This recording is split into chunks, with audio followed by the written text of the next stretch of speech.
লালমনিরহাটে তিস্তার নদীর পানি বৃদ্ধি অব্যাহত রয়েছে। আগামী ৩ দিন পানি আরও বাড়তে পারে বলে পূর্বাভাস দিয়েছে সংশ্লিষ্ট কর্তৃপক্ষ। এতে তিস্তা তীরবর্তী নিম্নাঞ্চলের বন্যার শঙ্কা দেখা দিয়েছে। এ বিষয়ে আরও খবর জানাতে তিস্তা পাড় থেকে সরাসরি যুক্ত হচ্ছেন সহকর্মী খায়রুল ইসলাম।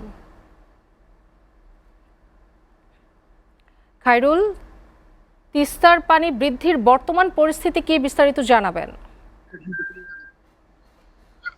তামিমা, আপনি যেমনটি বলছেন যে লালমনিরহাটে যে তিস্তা অববাহিকা রয়েছে, তিস্তা পাড়ে আমরা দেখেছি যে তিস্তা নদীর পানি কিন্তু বৃদ্ধি পেয়েছে।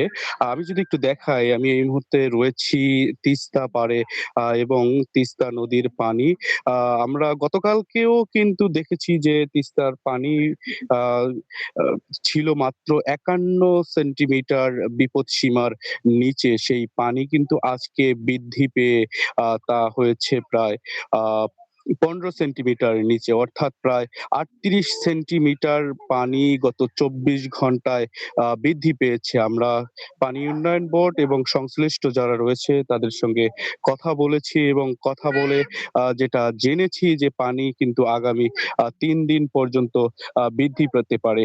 তো এখন কিন্তু আমি রয়েছি একদম তিস্তা পাড়ে এবং এখানে তিস্তার পানি কিন্তু একদম যে তিস্তার পাড় রয়েছে, তিস্তা অববাহিকা রয়েছে, তা কিন্তু সুই সুই অবস্থা আমরা দেখছি। এবং এই পানি কিন্তু গতকালকে এই সময় অর্থাৎ গত 24 ঘন্টা আগে কিন্তু তিস্তায় এত পানি ছিল না।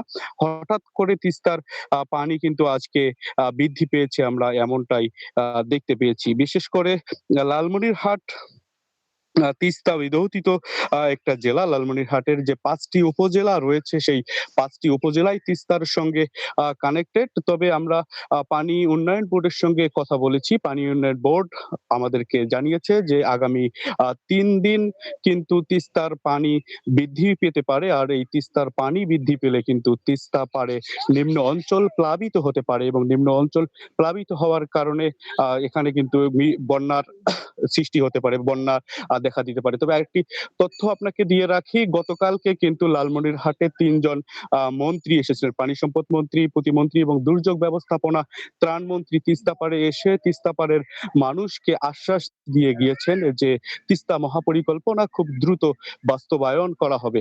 তিস্তা পাড়ের মানুষ এবারও আশায় বুক বাঁধছে যে খুব দ্রুত তিস্তা মহাপরিকল্পনা বাস্তবায়ন হবে এবং তিস্তার যে বন্যার এলাকাগুলো রয়েছে, অর্থাৎ তিস্তার বন্যা নিয়ে আর তাদেরকে চিন্তায় দুর্ভোগে থাকতে হবে না।